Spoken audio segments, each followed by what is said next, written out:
Okay, 1 Kings, chapter 17 is where we're going to pick up. We've got to go back a little bit to the end of 16. That's where we left off last week. And I told you last week that this week we would flip over to 2 Chronicles and look at Jehoshaphat. That's King who? Jehoshaphat. So I never want to ever hear anybody say Jehoshaphat. It's Jehoshaphat. Jehoshaphat. And we pronounce it, we just pronounce it wrong. Most of the Hebrew names, I don't know why we pronounce them like we do. But, you know. Yeah, because we can't say the other. So I'm trying to tell you what they are. But the name is Jehoshaphat. And the only problem with that, again, if I was to show you a chart, which I have here, but I need to blow it up under there. Maybe we'll do that next week. Is to show you, again, the exchanges, just kind of the short, brief changes of kings. You know, in one kingdom, the other kingdom, there's longer reigns, and then there's some changes, and it's like a teeter-totter. And so the scriptures kind of, you know, shift over here and give you, here's these kings really quick in succession in Israel. But there's a longer, you know, reign of one king in Judah. And if that's all you look at and not the Chronicles, you'll miss some information, important information, like about Jehoshaphat, that you read about in 2 Chronicles. He gets almost no page time in the King. The only thing is, when you get to Jehoshaphat, in the dead center of his storyline is the death of Ahab. But there's so much that happened during Ahab's reign before he died, like, we got to stay in the kings longer to catch that. So I want to stay there before we get to the death of Ahab that's in Jehoshaphat's reign. Okay? So we're going to look in the kings longer, 3 weeks longer, before we shift over to 2 Chronicles. So, to give you an understanding of where we are now, the closing chapters of 1 Kings and the opening chapters of 2 Kings focuses not on the kings, but on their prophetic opponents. Or I should say, more on the prophetic opponents than on the kings. The prophetic opponents, there's 3 of them. Do you know their names? The first one I mentioned, Elijah. Second one, Micaiah. Third one, Elijah's successor, Elisha. So, what is recorded are the efforts of the prophets to help the people come out from national spiritual crisis brought on by governmental policy. Did you catch that? That is what we're about to see. Of course, it's right where we are. But I'm going to say that again. What's recorded in these chapters, closing of 1 Kings, beginning of 2 Kings, with these specific prophets, are their efforts to help the people come out from a national spiritual crisis brought on by governmental policy. And if there was ever a time when God needed to intervene in a mighty way in the stream of human history, prior to the day we're in now, it was in the time of Ahab and Jezebel. Because a satanic-driven effort was being made to stamp out faith in God. Specifically Yahweh, the God of the Bible, the God of the Jews. And it was only the incredible miracles that God performed through Elijah and Elisha that were able to counter the influence of Jezebel and her 850 priests and prophets. Jezebel, as we all know, is the queen. She's married to Ahab. Now, a little more background. Despite the evil kings, despite the changes of kingship, when we look at the scripture, the combined accounts in the Kings of the Chronicles, and also other historical records, like from Flavius Josephus, we get an idea that at this point, when Ahab and Jezebel appear on the scene, Israel The northern kingdom is actually on the top of its game. Economically, it's actually doing very well. Its armies are actually feared. It's starting to look pretty good to the nations around it. Judah's not impressed. Southern kingdom's not impressed. And even though Judah appears to, as we read last week, has victory over Israel. Remember, Judah and Israel, they're almost in competition as to who is the most ungodly nation. And God helped Judah, as we saw last week, in a military skirmish against Israel, only because Judah was a little bit less evil than Israel. Got it? And beneath this prosperous facade, there is moral rot and decay that is spread by its little slimy tentacles from Ahab's palace to the poorest village in the kingdom. 1 Kingdom 16 records the legacy, if you remember from last week. Somebody please read 29 and 30, verses 29 and 30 from chapter 16. In the 38th year of Asa, king of Judah, Ahab, son of Omri, became king of Israel, and he reigned in Samaria over Israel 22 years. Ahab, son of Omri, did more evil in the eyes of the Lord than any of those before him. Okay? Again, how'd you like to go down in history for that? Now, I think I can think of a couple of presidents in my lifetime that can go down in history in America as these kings did evil more than any king prior.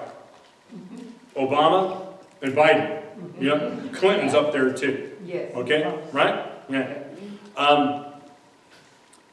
Several chapters later, okay, in 1 Kings 25, verses 25 and 26, it says this: there was never a man like Ahab who sold himself to do evil in the eyes of the Lord. Urged on by Jezebel his wife, he behaved in the vilest manner. Did you catch that? Okay? This is why we understand this. We see it from the whole picture, but even in this statement itself, that Ahab had some help, right? He was egged on. He was urged by Jezebel, his wife. Now, what you got to understand is who Jezebel is and where she's from, to then understand why she brought so much evil to Israel and encouraged Ahab to commit so much evil. Was she Jewish? No, she wasn't even from here. Do you know where she was from? Do you know her family of origin?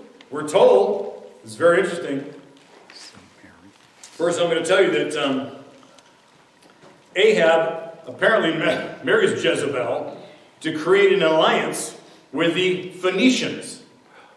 Now, Jezebel, her name, the etymology, if it's a little difficult, there are various interpretations as to what her name means.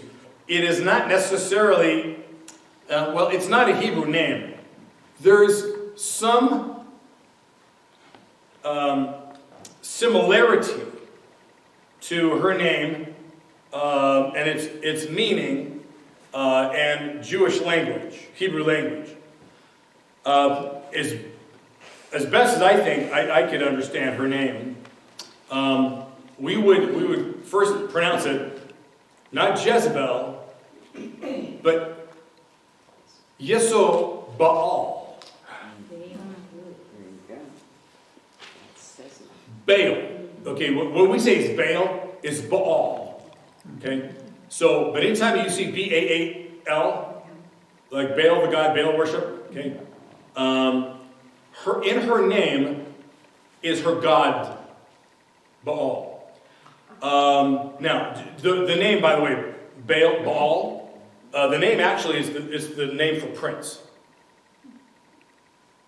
Baal is a prince. That's literally the name. And there's other names you've perhaps seen in the scriptures where you is that the same name? Is that bad? Isn't that the name of an evil god? Well, it is, but they just call them prince. Like Melech, even Moloch. Okay. Melech is the Hebrew of Moloch. Moloch would be the Moabite name for king. It's just the word king. Melech is king. King. So they called the god king. They bowed before Melech, Molech, king. Baal, prince. They called him the prince. Got it? Okay. So it's not a name like Jack or Jill. It's just they called him the prince. And her name would be perhaps like, where is the prince? Like, she's always pursuing her prince, the false god. Got it? Verse 31 to 32, somebody please. Chapter 16 still, 31 and 32. And it came to pass, as though it had been a trivial thing for him to walk in the sins of Jeroboam, the son of Nebat, and he took as wife Jezebel, the daughter of Baal, That's Baal. king of the Sidonians. Of the Sidonians. And he went and served Baal and worshipped him. Then he set up an altar for Baal in the temple of Baal, which he had built in Samaria. Okay, so who is Jezebel? Daughter The daughter of of Nebat. the king of Sidon. All right? Now remember, kings, it was a practice back then throughout the ancient world.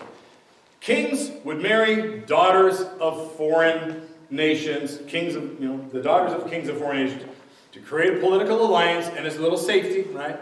You're not going to come attack me because your daughter lives in my house. So it's to create peace. She is the daughter of a king named Baal, which simply means with Baal, with Baal. It's pretty much like marrying the daughter of a guy whose name is with Satan. Got it? Okay, you got it. Got it. Scary. Ahab knows who Baal is, knows what the Sidonians worship, Baal. The king's name is with Baal. Think about that. If that's the name you take as the king of the nation, what are you telling everybody? Okay? And then you name your daughter, like the one that seeks after the prince, Baal. Wow, all right? Well, that already tells you where Ahab is to begin with. As you know, he didn't just marry a woman of a different religion, but of a satanic fertility cult. And it's marked by three things: child sacrifice, sexual perversion, worship of the environment. We've talked about this many times. Baal worship was combined generally with the worship of Asherah or Astaroth, depends what version your Bible gives to, the translation it gives to this God's name. She's the mother goddess. And there's like a marriage between the two. There was a belief. The two of them kind of were engaged in endless celestial sex, and the whole thing, the whole worship is just sensual and nuts. So Ahab's marriage to the immoral and fanatical Jezebel affected not only Israel, but it also affects the southern kingdom of Judah, because Ahab and Jezebel's daughter, Athaliah, marries Jehoram, a king of Judah, not long from now. Wait till you get there. And then it plummets into depravity. Did you get this? So by the time we get to Ahab's death, and we get to Jehoshaphat's death, Jehoshaphat's son is Jehoram. You'd think he would have learned something. He marries Jezebel and Ahab's daughter. He's the king of Judah. What a mess, right? It's a mess. So Elijah he first appears in chapter 17. This is where he makes his appearance in the Word of God. And I'll simply tell you that by the end of chapter 19, 3 years transpires. Okay, so between 17 and 19, we're watching 3 years go by. I don't know how much we're going to get through tonight. But we're going to see that by the power of God, Elijah, if you're familiar with the story already, he declares that there is going to be a 3.5-year drought. We're going to watch it. We see the miraculous multiplication of food. It's going to be amazing. I think we'll get to that tonight. We're going to probably also see tonight a child raised from the dead. It's the first resurrection of a dead person in the Bible. Okay? He's going to confront King Ahab. Ahav, by the way, is how we pronounce his name. Ahav. King Ahav. He challenges the priests of Baal to a showdown. And one of my favorite parts, he kills them. He smotes them hip and thigh. I love that term. And he smoted them hip and thigh. I just put an image, okay? Prophets, by the way, biblically speaking, that's kind of, they were like that. Prophets were, I don't know what comes in your mind when you think of a prophet. But I kind of think like the Rock Johnson. It's somebody, they're kind of intimidating. Often. Not always, but often. And Elijah must have been pretty murph, we might say, to even just do what he did. He's tough as cookies. Doesn't mean he couldn't also be intimidated, which we may see tonight. Nonetheless, he can be subject to human fear like anybody else. But he'll announce the drought is over. He's going to outrun Ahab's chariots back to Jezreel. He goes through a brief episode of depression. He's strengthened by an angel. He goes to Mount Horeb. He meets with God, who directs him to anoint 2 kings, call Elisha to become his disciple and eventual successor. And in chapter 21, he prophesies the death of Jezebel. And in 2 Kings chapter 2, we read that he does not die, but is literally transported from earth to heaven in a surprising way. He doesn't die like you and I. God takes him, lifts him off the earth. Swing low, sweet chariot. So, this is why we get to spend a few weeks looking at Elisha. The pages dedicated to Elijah's story. Can I keep going? Is it all right to set this up? Relatively brief, but what he does is so impactful that all other Hebrew prophets are measured by his standard.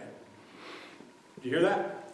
What he does is so impactful. All other Hebrew prophets are measured by his standard. The Old Testament even closes, remember, it closes with a promise from God through the prophet Malachi, chapter 4, verse 5 and 6, that a person with an Elijah-type ministry would precede the Messiah.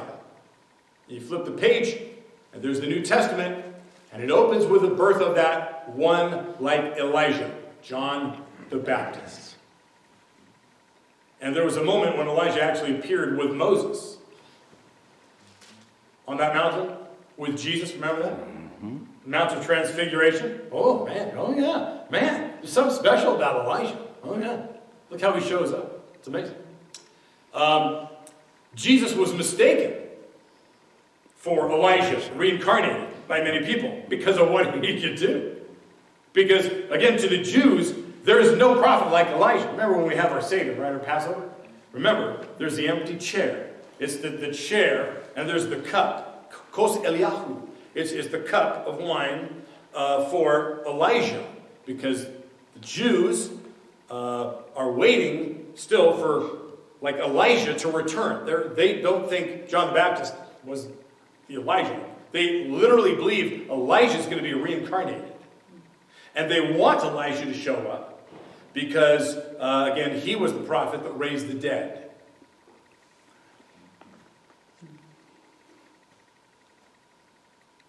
So that's who they're looking for. He's loved by the Jews. So when people thought Jesus was the reincarnated Elijah, at Jesus' crucifixion, some of the witnesses were wondering if Elijah was going to come and rescue Jesus. Remember that? Okay, maybe he's not it. But then the Jews who liked Jesus were looking for Elijah. Maybe you can come and help him. Because they even were thinking Elijah was more powerful than Jesus. Just didn't understand who he was. Elijah's mentioned 30 times in the New Testament. Only Moses is mentioned more. And as we look at his life, what we also want to do is look at some of the lessons to be learned from the life of Elijah. There's stuff we can apply, of course, as we go through it. So here we go. Ready? Chapter 17, verse 1.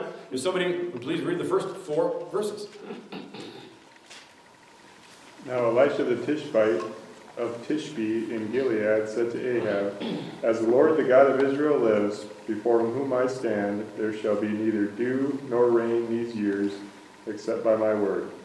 The word of the Lord came to him, saying, Go from here and turn eastward and hide yourself by the Wadi Cherith, which is east of the Jordan. You shall drink from the Wadi, and I have commanded the ravens to feed you there. So interesting. Okay, so here we go. Elijah. In Hebrew, Eliyahu. Eliyahu. Eli is Aramaic. Like when Jesus was on the cross and he called out, Eli, Eli, lama sabachthani. My God, why have you forsaken me? That was actually Aramaic. Most Jews could speak Aramaic and Hebrew. They're very similar languages. So Eliyahu, it's Eli is Aramaic for God, and then Yahu, Hebrew circumlocution for Yahweh. Again, a circumlocution is a word that you use to purposefully substitute a word you want to avoid saying. The Jews, even to this day, do not say the name Yahweh because they want to say something else. They want to say Adonai, like Lord, or El, or Elohim. They'll use something else, God, a title, instead of his actual name, Yahweh. So that's his name. And Eliyahu is, you might simply say, is that name is God. Yahweh is God. Very good name to be given as a prophetic name to a guy who's born at a time whose message is Yahweh's God. It's not Baal. See? Very interesting. Wonderfully, delightfully purposeful of God to make sure this little boy was named this. By the way, the name Yahweh, as best as we can figure it, YHWH phonetically in English, when you've seen it, that's, okay, Yahweh. Hebrew, again, original biblical Hebrew has no vowels. Little symbols were added, little commas, little asterisks, like little quote marks, little thing, to create a vowel sound so we could better understand how to pronounce biblical Hebrew. And back in the King James day, literally when King James ordered the translation, the authorized version, he translated the scriptures to be translated. What he did was his scholars, when they came to that name, Yahweh, given Victorian English, Y's were J's, Jah. So the Y of Yahweh, YHWH, became a J. Between the Y and the H, they put an A vowel. So J-A-H, Yah. Between the H and the W, they put an O, Ho, Yahoo. W's are pronounced V's then. Yahweh, like Yahweh, Yahweh, Yahweh. And they put an E between the W and the H. Did I say it correctly? Yeah. And so you have an E there. Way or they. Yahweh. Jehovah, because that's a J. That's where we get the name Jehovah. We hear everybody say Jehovah. That's where it came from. So that was the pronunciation given by the scholars who translated the King James Version. Jehovah, they gave to Yahweh. Jehovah is not Hebrew. Jehovah is not how the Jews would pronounce his name. And when we say things like Jehovah Jireh, or like the folks down south who say Jehovah Jireh, I learned this name of God, Jehovah Jireh, which bugs me. Because it's not Jehovah and it's not Jireh, it'd be Yahweh Yireh.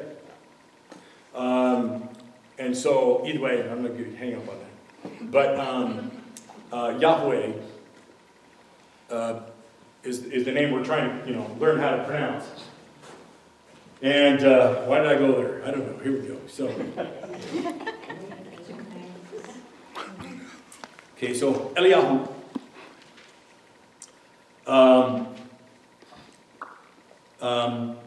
So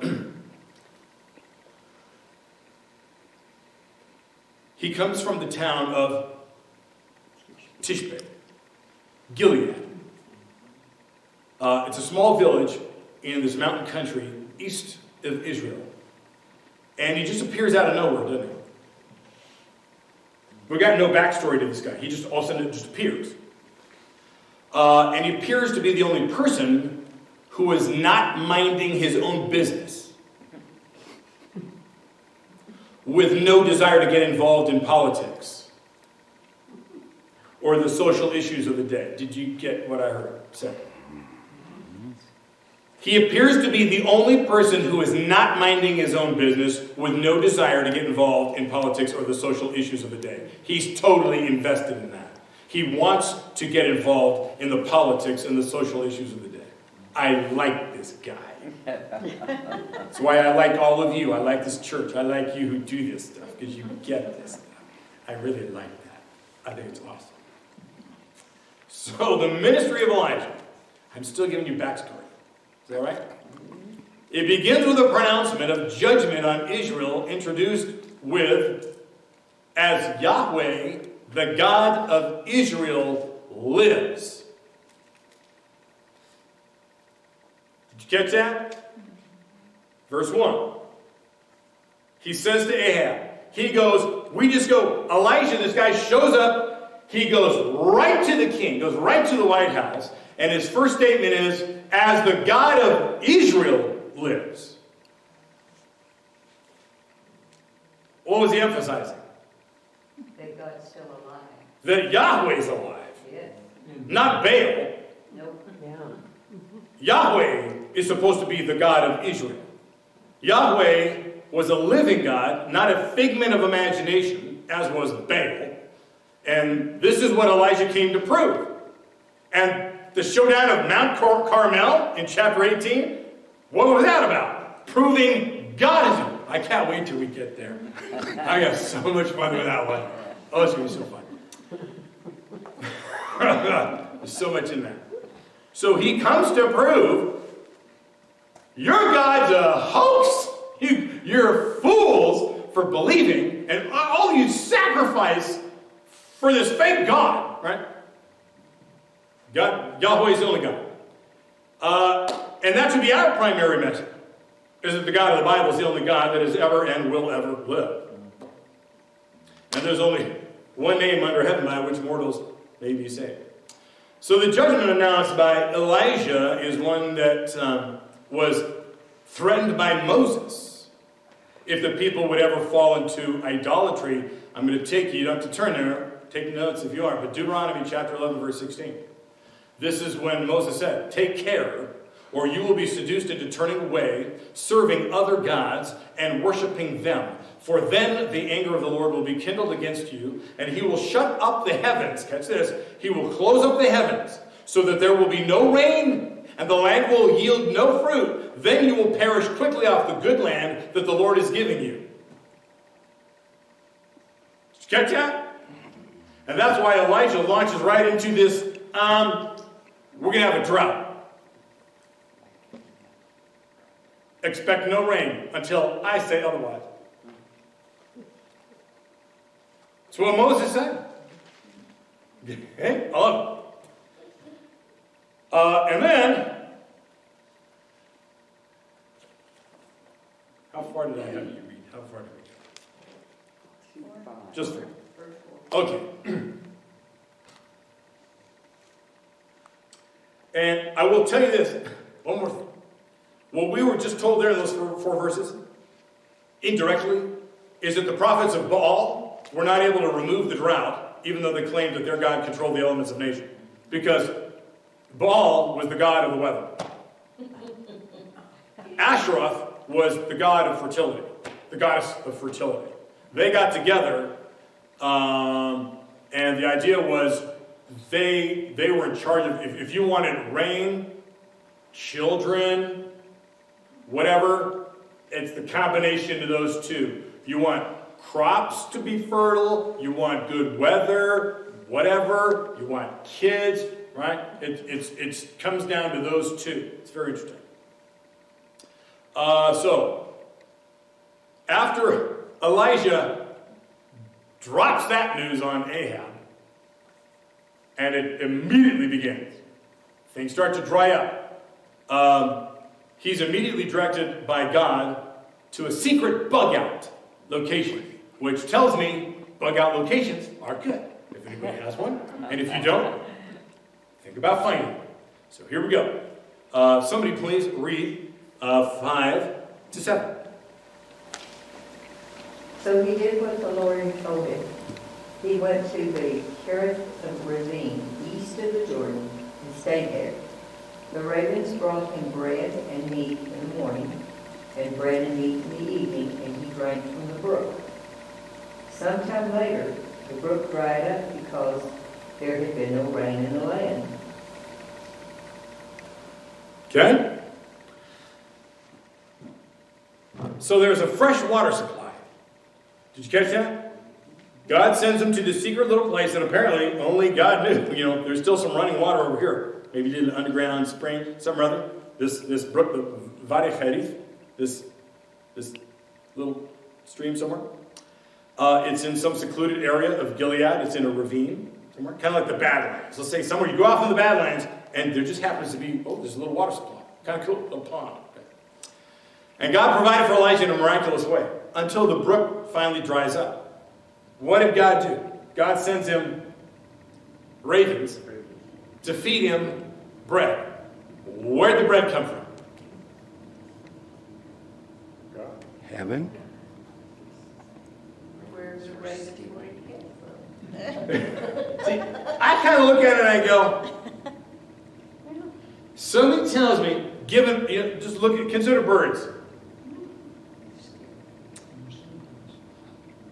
I go, I think these little guys picked up scraps in town and they flew them to Elijah's directive.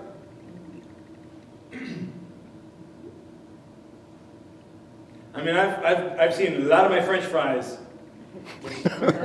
disappear at McDonald's from the birds, It's amazing. I don't know where they took them, but they flew them somewhere to somebody needing a French fry. So God provides room service. It's adorable. I love this. And I want to say this, family, if we're acting as his prophets in this crazy Baal-worshipping nation, passionate to demonstrate that he alone is God, I think we stand a better chance that God has a brook for us where he will meet all of our needs. And it could be right. We have some really neat things that, we're thinking about doing here we want to do. Because I do think things are drying up in our nation. We're prone to cyber attacks on the largest oil pipeline.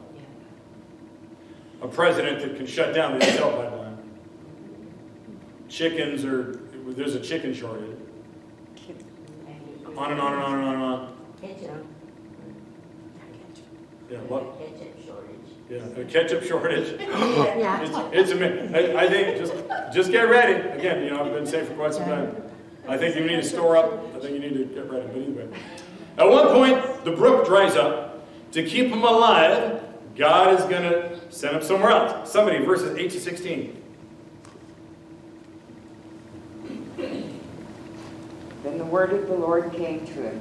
Go at once to Zarephath of Sidon and stay there. I have commanded a widow in that place to supply you with food. So he went to Zarephath. When he came to the town gate, a widow was there gathering sticks. He called to her and asked, would you bring me a little water in a jar so that I may have a drink? As she was going to get it, he called, and bring me, please, a piece of bread. As surely as the Lord your God lives, she replies, I don't have any bread, only a handful of flour in a jar and a little oil in a jug. I am gathering a few sticks to take home and make a meal for myself and my son, that we may eat it and die. Elijah said to her, don't be afraid. Go home and do as you have said. But first make a small cake of bread for me from what you have and bring it to me. And then make something for yourself and your son. For this is what the Lord God of Israel says. The jar of flour will not be used up, and the jug of oil will not run dry until the day the Lord gives rain on the land. She went away and did as Elijah had told her. So there was food every day for Elijah, for the woman and her family. For the jar of flour was not used up, and the jug of oil did not run dry, in keeping with the word the Lord spoke by Elijah.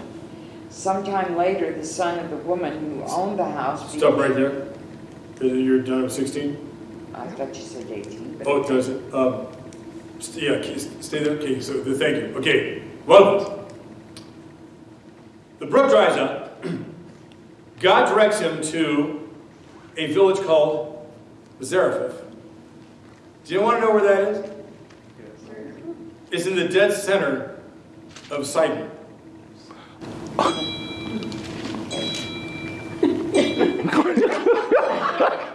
Yes, Lord.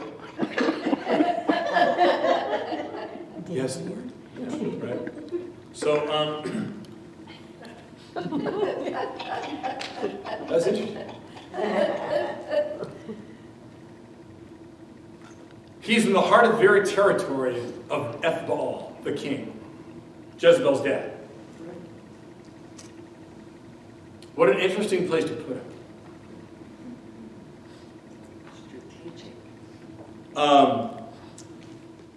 God said, verse 8, a widow is going to feed you. I'm going to send you there. Of all places, enemy territory. Not that your own people love you or anything.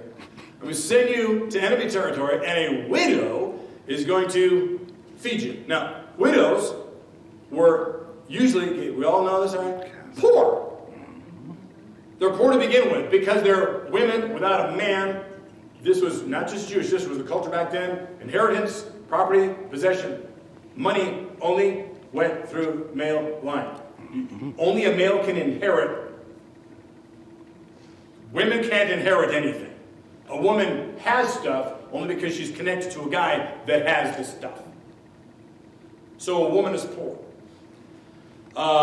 And in a drought, they're going to be the first to run out of food. So going to a widow for food was about the last place you would go. But God was again using an unusual source to feed his prophet. I'm going to use the ravens, I'm going to use a widow. How does he do this? He shows up, pretty much says, I'm hungry, and can you give me some bread?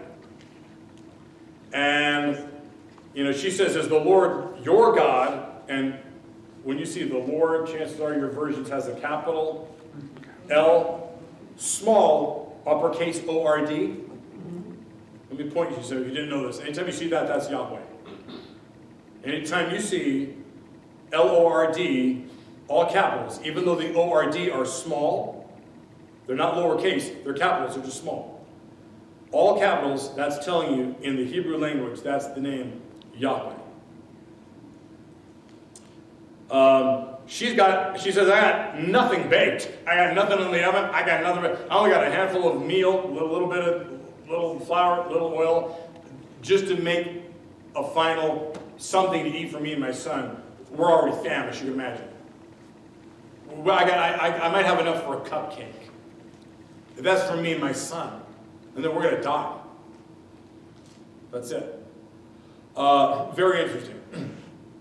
First, I want to point out, the widow recognized Elijah as an Israelite.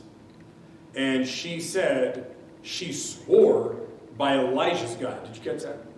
She didn't say, as a Sidonian, strangely, I swear by Baal. No. Interesting. She goes, no. Maybe God sent Elijah there because there's some raw material there. Maybe she's a Phoenician, but she knows the people, the God they all worship is a joke. Maybe she's heard about Israel's God. She swears by Elijah's God. She's telling the truth.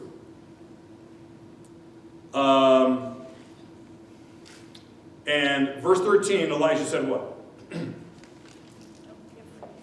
Don't be afraid, but what? Make him something first. Yeah, listen, go and do what you've said. Make something for you and your son, but first make me a little cake of it and bring it to me first. And if you do that, I promise you, by my God, okay? You promised me by my God, you're telling me the truth. Okay? Well, I'm going to promise you by my God, he's going to feed you until the drought's over. What do you think about that? Apparently, she's got enough faith. She doesn't. Right? I love this. So he promises her that if she would put God's servant first, her jar of meal, her flask of cooking oil would be miraculously preserved until the rains return. And it happens just as he says, chapter 17, verses 13 and 14, you'll see it. Does that sound selfish of Elijah? I know you're starving, but feed me first.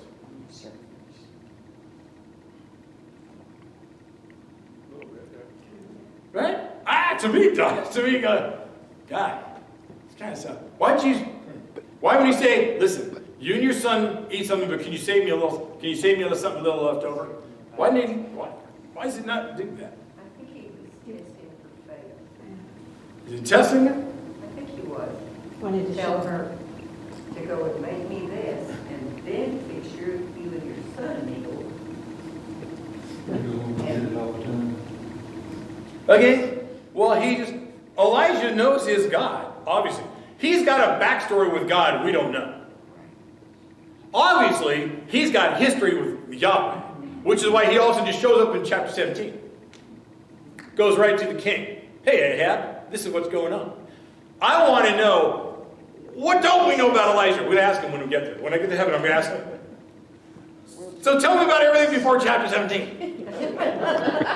You know, what's the relationship that he knows who you are? You know, that he's made you this. What were those stories that you know, you believe him? I mean, you know the voice, and he's obviously answered things. He's told you to do things before. I mean, you are a prophet of God, to where he says to her, feed me first, because he knows what he just got from God, the download. You feed me, my God is going to multiply your food. You're not going to worry about it. I know you think you're hungry. You think this is your last cupcake. I'm telling you, you can feed me. Because you're going to be full in just 5 minutes from now. He obviously believes that. Which is why he can say to her, you can feed me first. Because you believe how much food you're going to get. Okay, so can you make me something? This is great, right? Yeah. Okay, so she starts cooking, and what's interesting is that something I believe the Lord showed me a while back through this passage is that if you take care of a person on special assignment with God first, then God's going to take care of you. Amen. It demonstrates that you are concerned first, not for your own well-being, but for the work of God. And you trust Him that much to take care of your needs. And it almost brings me to tears when I think of your generosity. And you take care of this place, you take care of Tony and me financially, you give us a salary. Thank you. I should be thanking you all the time. Thank you. It's almost embarrassing. You know, because like if I made, I don't know, if I made widgets for IBM or whatever, if I made some, it would just feel different. My money's coming from something else, but it's coming from you, and I realize that. But it was blessed. Thank you. We were blessed to get the money. Well, and thank you. Money. Thank you. And That's we're our blessed to way have you. of giving back to God. And thank you. But I really believe this. I believe it demonstrates your concern first. It's like we're all involved in the work of God. But there's something about, you take care of the church, family, and leadership, and that helps us all make sure we are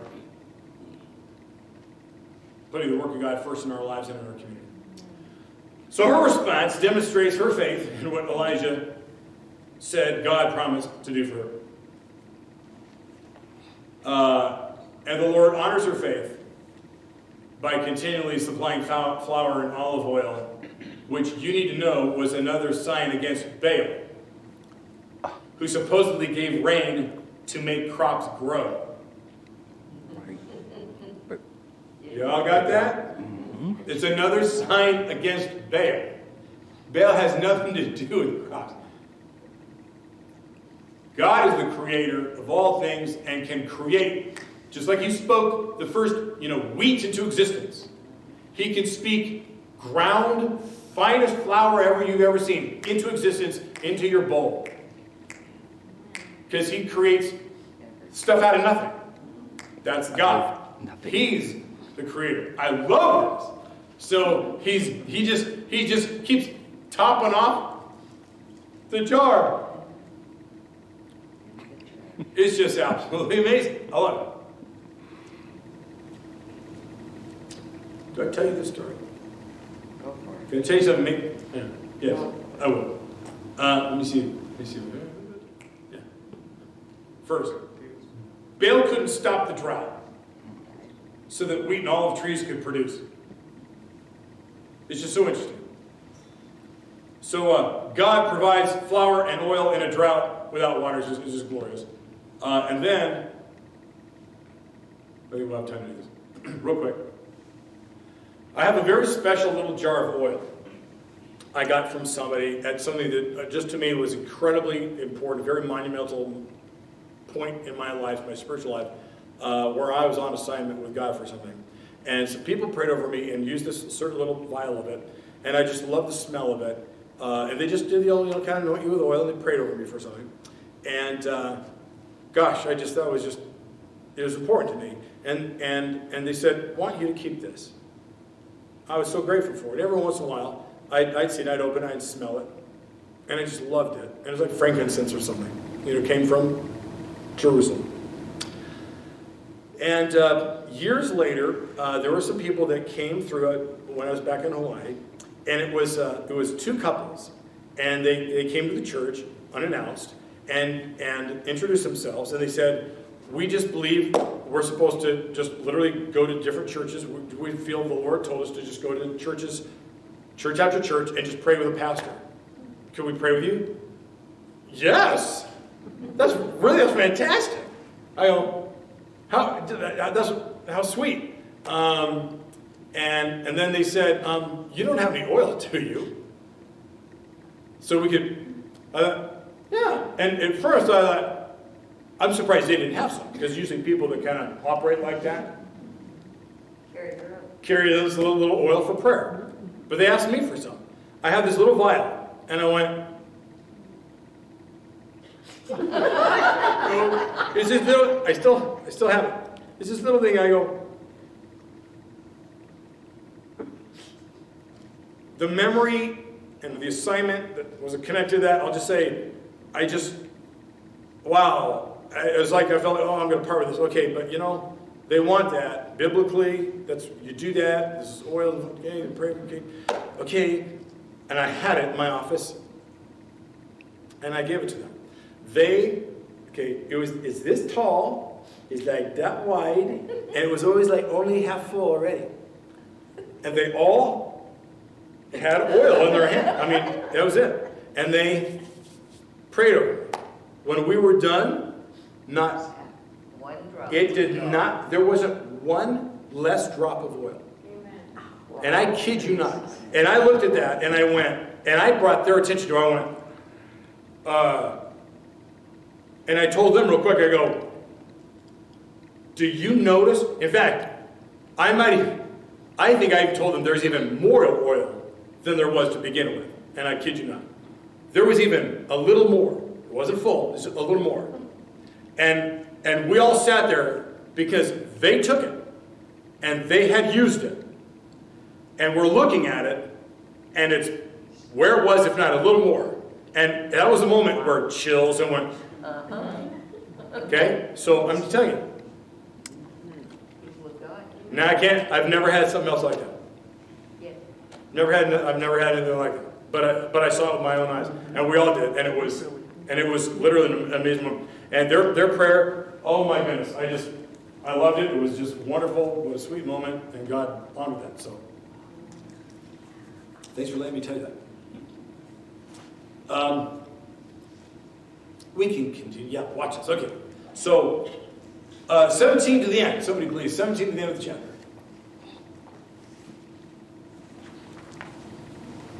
Sometime later, the son of the woman who owned the house became ill. He grew worse, and finally stopped breathing. She said to Elijah, "What do you have against me, man of God? Did you come to remind me of my son, or my sin, and kill my son?" "Give me your son," Elijah replied. He took him from her arms, carried him to the upper room where he was staying, and laid him on his bed. Then he cried out to the Lord, "O Lord my God, have you brought tragedy also upon this widow I am staying with by causing her son to die?" Then he stretched himself out on the boy 3 times and cried to the Lord, "O Lord my God, let this boy's life return to him." The Lord heard Elijah's cry, and the boy's life returned to him, and he lived.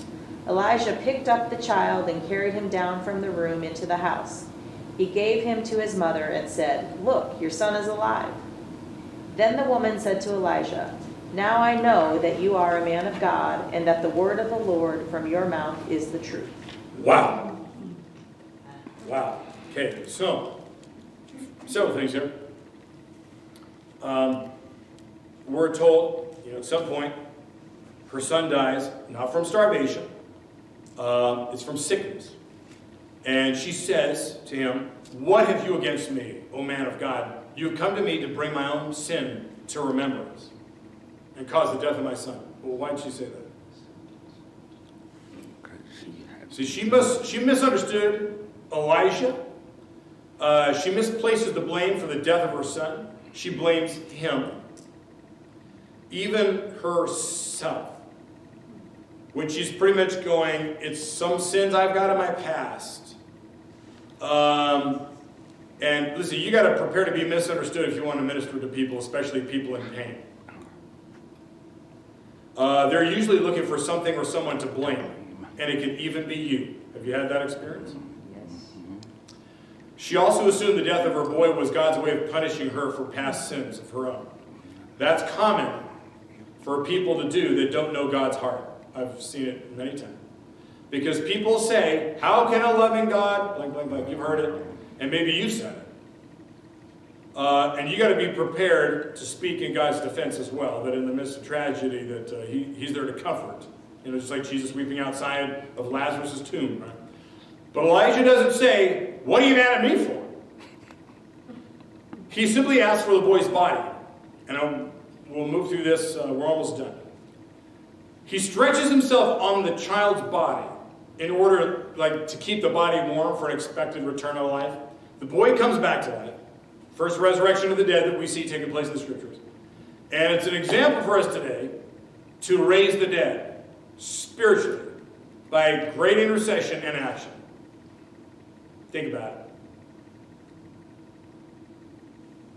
Can we say, bring that non-Christian to me? Bring the unbeliever to me. To have that kind of faith, I'm gonna pray for a life to come to this person. Elijah prays 3 times over him, and verse 22, the Lord listened to the voice of Elijah. The life of the child came into him again, and he revived. Elijah took the child, brought him down from the upper chamber into the house, gave him to his mother. Then Elijah said, see, your son is alive. And we're going to end there. And I'll simply say, it's interesting. He obviously had lodging at this place as well, this lady's house. And a lot of homes back there, their guest room was kind of upstairs, kind of up on the roof. And that's where he had, he just kind of lodged up there. And that's why he said, hey, bring me the child, And so upstairs, then he brings him down and goes, breathe it again. There we are. Love these stories. So, any thoughts? Closing questions? Monet. I have a story. Lyle Lane, he's a Christian here in town, went to Open Bible. His son, like 30 years ago or more, he was about 6 or 7, was up on a ladder, fell off head first, and he thought he was dead on the ground. He did this exact thing. Laid on him. Did he? I don't know, probably maybe 10 minutes, Oh my. and he came back to life. Oh my. Yeah. Oh my. Oh my. And we need to pray for Israel with all the attacks. Right. We're interesting time. Then Erdogan spoke to Putin today, going, we need to ask other nations to join us in teaching Israel a lesson, because Israel's, it's killing a fly with a hammer, supposedly, by how it's retaliating, defending itself against Hamas. So very interesting, especially those 2 countries. I think it's amazing the days that we're in and what we may be seeing. Don't know what. Interesting time. Yeah, just interesting times, but we'll do that. So we'll pray and go. Anybody got the prayer for Israel and to close us with? Take it. Thanks, Monet. Our gracious Heavenly Father, we thank you so much for everything that you've given to us. Thank you for this teaching tonight. And Lord, I just pray your special protection over your land of Israel. Lord, all the people that I've met there that don't have shelter.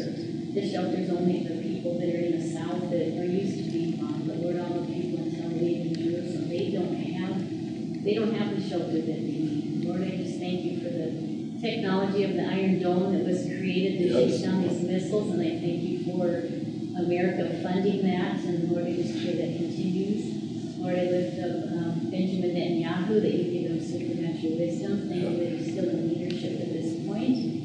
Lord, we just thank you that your eye is upon Israel and that this will stop. And Lord, I just pray for our leadership in America, that it will turn back to you. Lord, I thank you for this church here, and thank you for the blessing that it is to our city and to our state. Thank you for Pastor Scott and his leadership and wisdom. We just ask a blessing upon our nation. In Jesus' name. Amen. Amen. Thanks, everybody.